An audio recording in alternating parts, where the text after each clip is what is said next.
You will hear a number of different recordings and you will have to answer questions on what you hear. There will be time for you to read the instructions and questions and you will have a chance to check your work. All the recordings will be played once only. The test is in 4 sections. At the end of the test, you will be given 10 minutes to transfer your answers to an answer sheet. Now turn to Section 1. Section 1. You will hear 2 flatmates, Tom and Richard, discussing the rules of their shared house. First, you have some time to look at questions 1 to 6.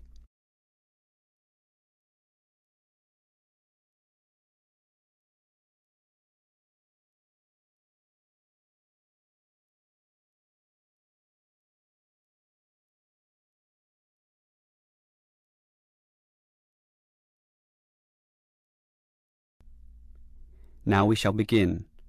You should answer the questions as you listen, because you will not hear the recording a second time. Listen carefully and answer questions 1 to 6.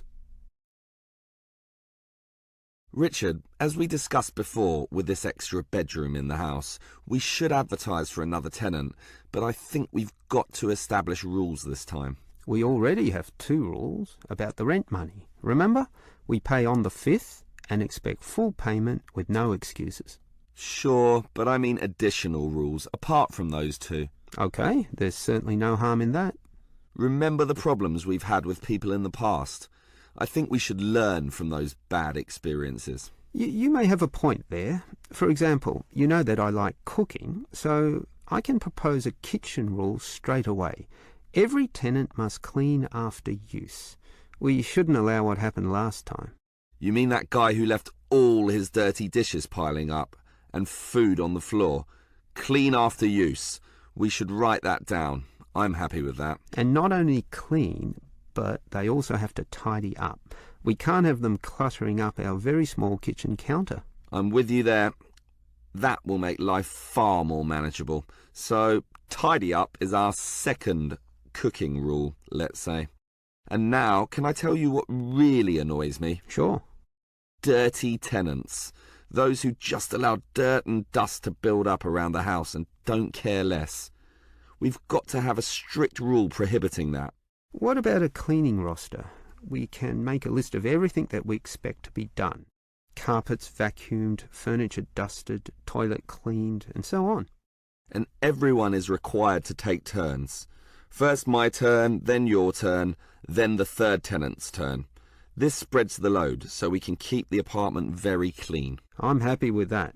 Otherwise, one person will be working harder than the others. But how often do we do it? Every day, twice a week, or once a week, or what? Every day. What do you think? Too often, I would say. Well, every 3 days then. I don't know. We're all busy with part-time jobs and study. I'd say that once a week is good enough. It's probably what most households do, anyway. All right. Let's run with that then. As long as we do clean regularly and well. Okay, are there any other rules? What about music, loud TV, that sort of thing? I want absolute quiet at night because I go to bed early in order to get up early for my job. So, why don't we say no noise after, say, 11 at night? Earlier than that, 10 p.m. That's consistent with most rental properties, and no overnight visitors either. You're right. That caused a lot of problems when the last tenant brought his drinking buddies in for the night. So, we prohibit late-night noise and overnight visitors as well. That sounds good to me. Before you hear the rest of the conversation, you have some time to look at questions 7 to 10.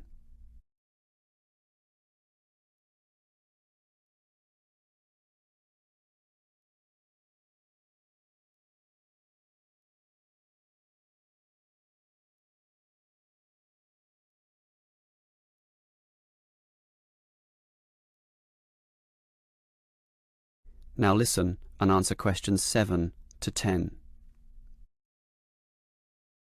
Okay, Richard. If we want to advertise for an extra tenant for the third bedroom, there's a website with an online form here that we can fill out. That will speed things up. Good idea. In fact, let's do it now and get it over and done with. Sure. The first category here is gender. I guess that means we write male or female. I think I'd prefer a male. He'd fit in with us. One of the boys, something like that. Sure, but that might limit things, and I'd say a female might be just what this household needs. Why don't we say any and let fate decide? See who turns up and judge them as they come. Okay, I'll type any. So now we move on to job. What sort of job do you want them to have? To me, it doesn't matter. Doctor, lawyer, cleaner, as long as they have a job, of course.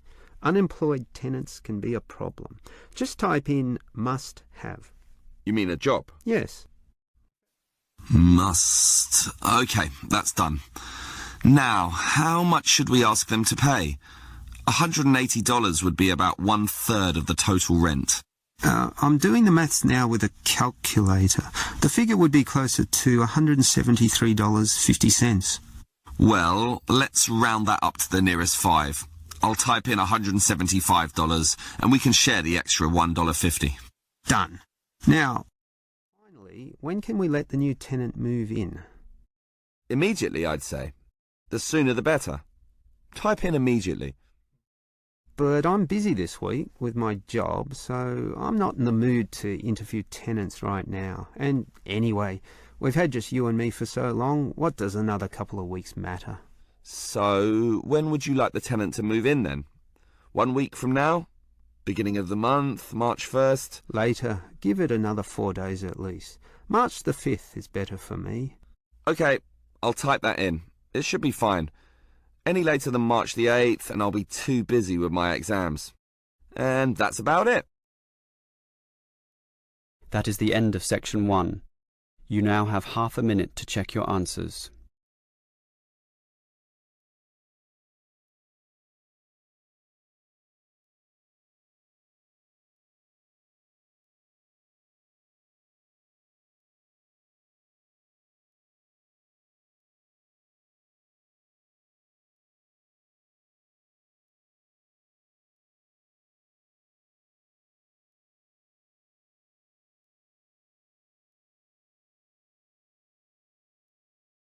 Now turn to section 2. Section 2. You will hear a police officer giving a lecture to some overseas students about ways to minimize risk in public. First, you have some time to look at questions 11 to 17.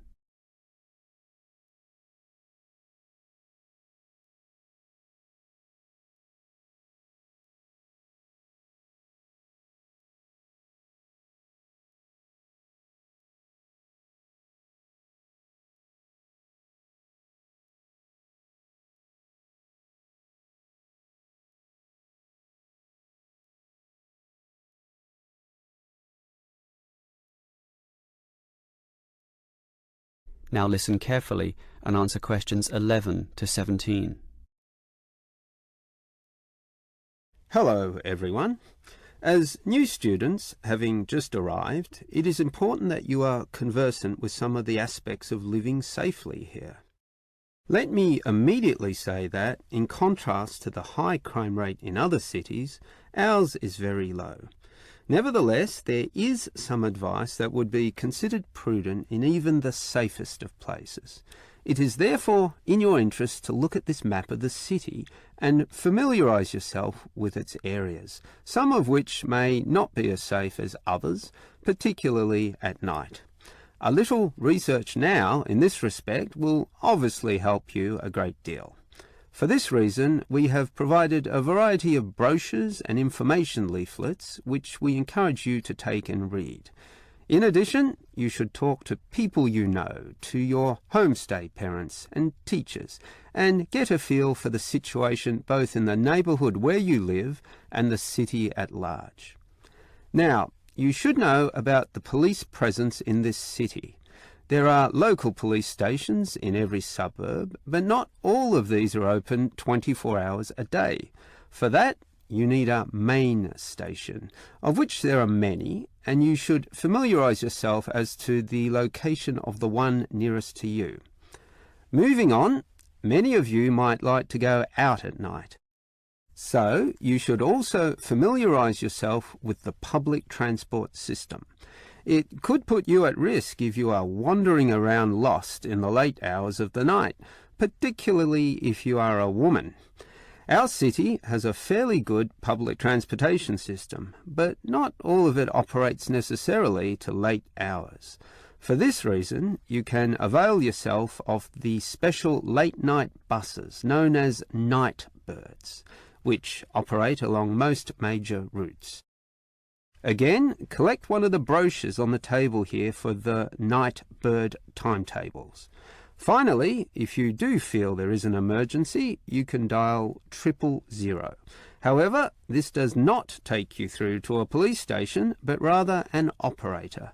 This operator will question you as to the nature of the problem and then send your call through to the relevant department, police, fire or ambulance, as the situation demands.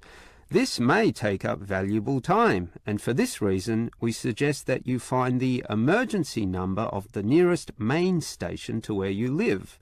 This will speed up the process should you need police services in the event of a serious problem. Having said all this, let me remind you once again that this is a very safe city and we don't expect any problems to occur. Yet, it always pays to be prepared. Before you hear the rest of the talk, you have some time to look at questions 18 to 20.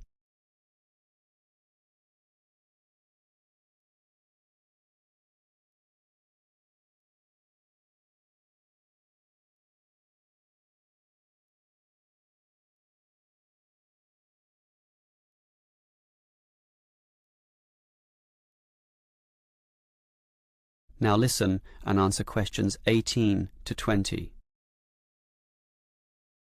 On the same subject as being prepared for problems, it is a fact that the police cannot cover every part of the city at all times of the day. Thus, it is advisable for you to take some precautions and be prepared for any problems which may occur. There are less safe areas which you may inadvertently find yourself in and, through no fault of your own, be faced with difficulties. In this respect, some people advise that women in particular carry mace or pepper spray, which can be sprayed into the eyes of an assailant. However, please be informed that these are illegal and consequently cannot be purchased, constituting, as they do, an attack weapon. On that same theme, any knives or small arms, while perhaps being legal in your country, are illegal here and must not be carried on your person. One thing you can carry, however, is a personal siren.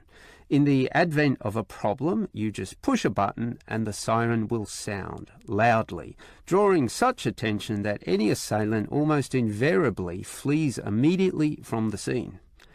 Moving on, you may wish to stay out late, to have fun or see the sights of this city at night, and we do not necessarily discourage that. However, we do advise that you confine yourself to areas that have sufficient street lighting or illumination. In the course of your activities, you may well meet strangers, but if this happens under clearly lit areas, visible to everyone in the vicinity, statistics prove that in almost all cases nothing will go wrong, particularly if you carry your siren. Above all, the greatest rule is simply to exercise discretion and intelligence when you go about your business. All the rules that I have given are simply based on this, and by following them all, your stay here will be both enjoyable and safe. That is the end of section 2. You now have half a minute to check your answers.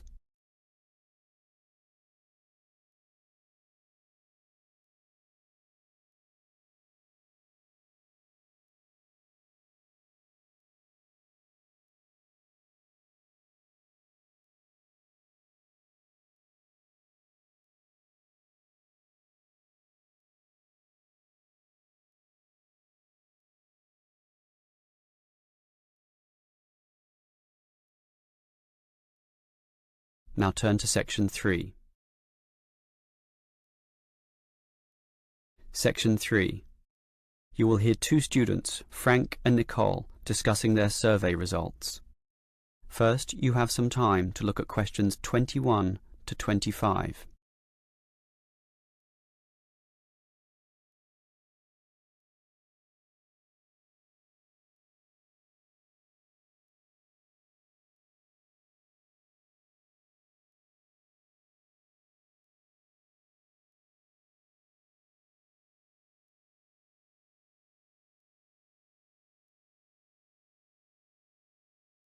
Now listen carefully and answer questions 21 to 25.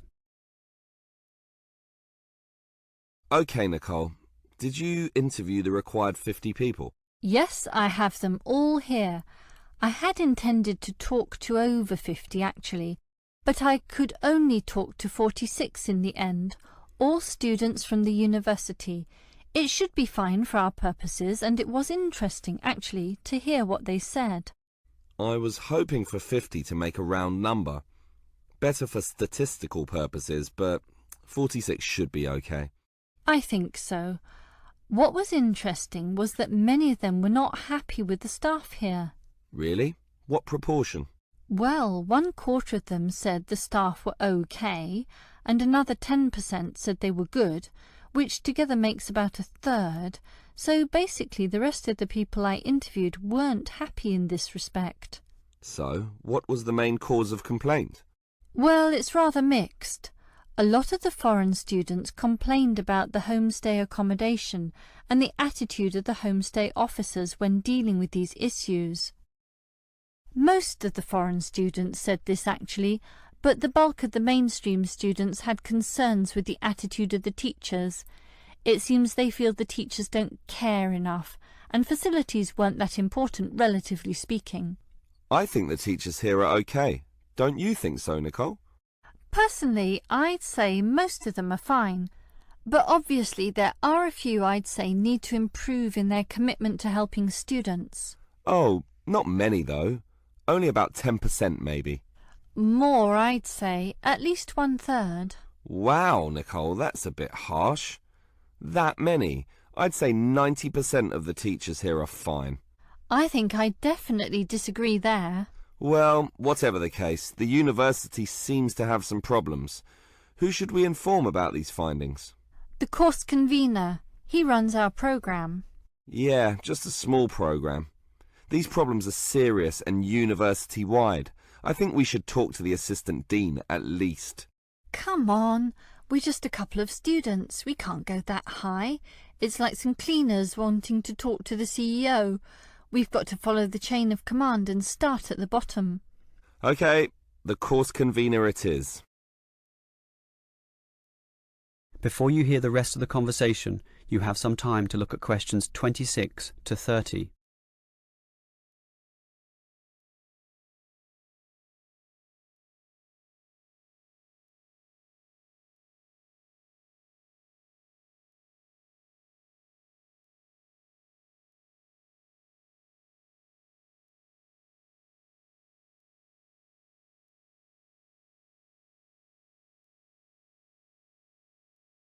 Now listen and answer questions 26 to 30. So, Nicole, can you explain the technique you used for interviewing people? Every time I try interviewing, I seem to encounter problems, and yet you manage to interview so many people so quickly. What's the secret? It's really quite simple. Let me explain it all. The first step, and this is probably the most important point, is to select the position or the location where you're going to do the interviewing. It's got to be a good one.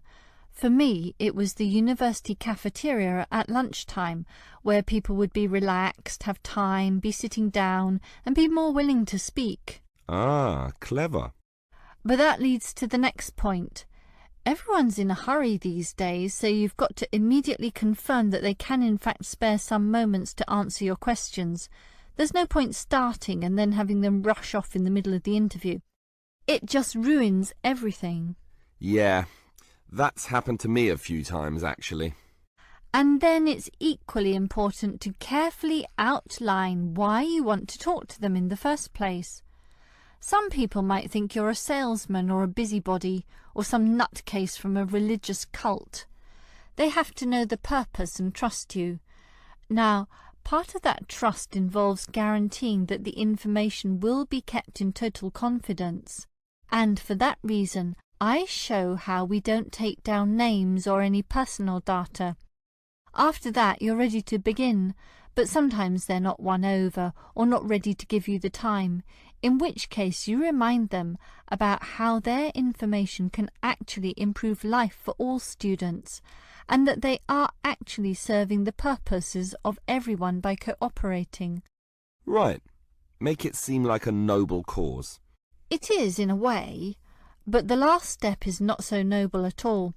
I just offer them a payback, usually a scratchy lottery ticket, if they promise to answer all the questions.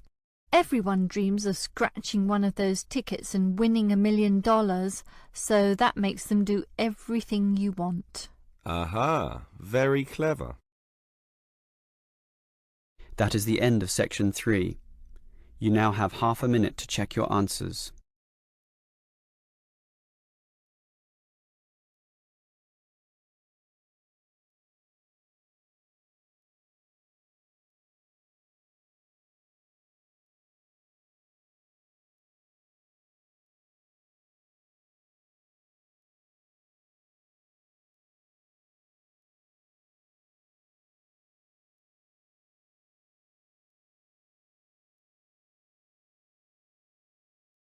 Now turn to section 4.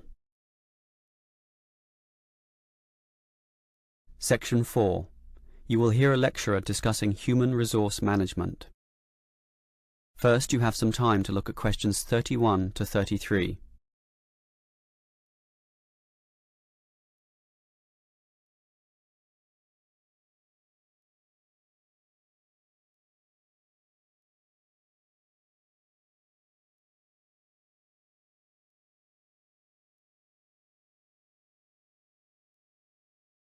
Now listen carefully and answer questions 31 to 33.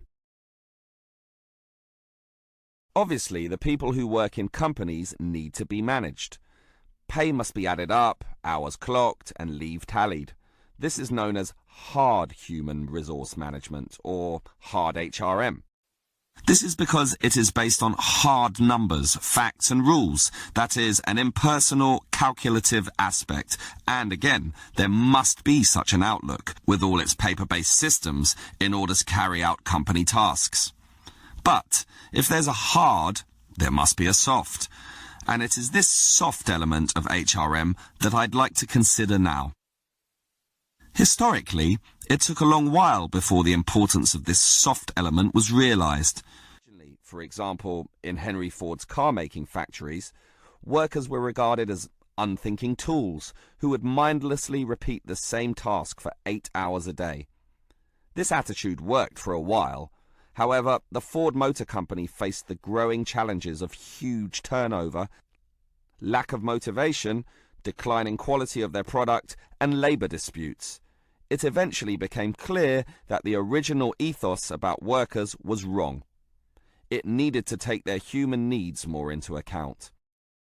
That leads us to the modern soft HRM model, where the staff, or human resources, are now considered one of the most important assets a company may have, an asset just as tangible as the factories, shops, and money in the bank, and something that needs to be managed in a soft way as well as hard.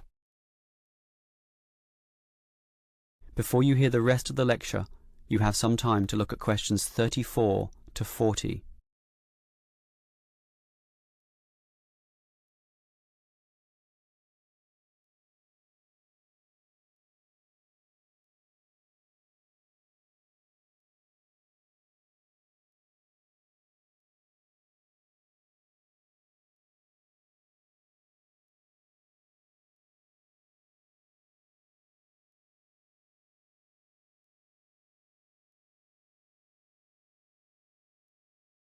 Now listen and answer questions 34 to 40. So, what is soft HRM?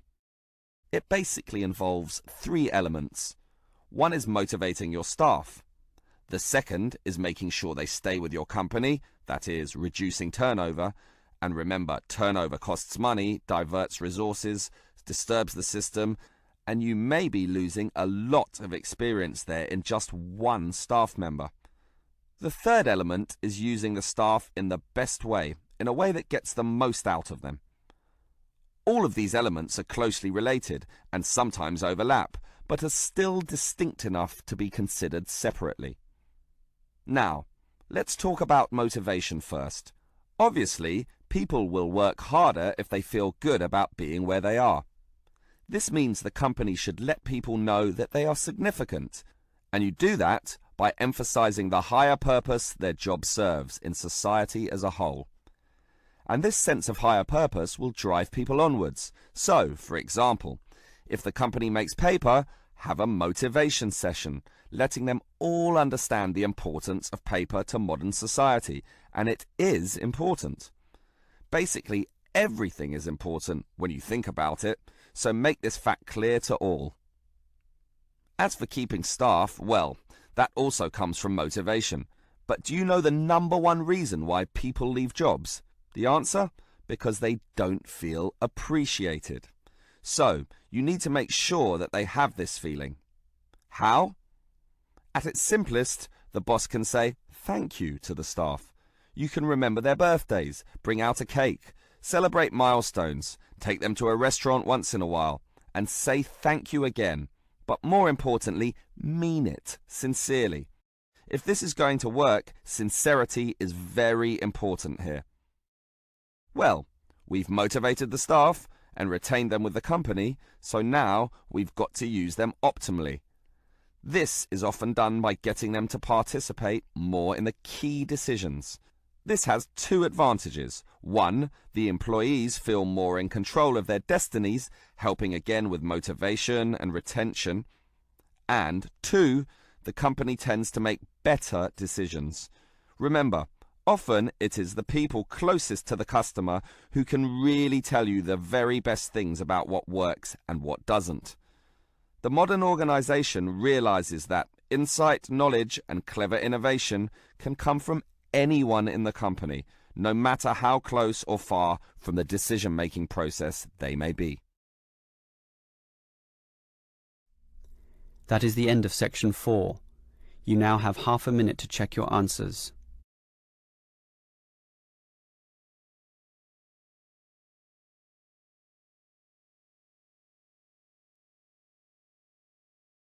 That is the end of the listening test. In the IELTS test, you would now have 10 minutes to transfer your answers to the answer sheet.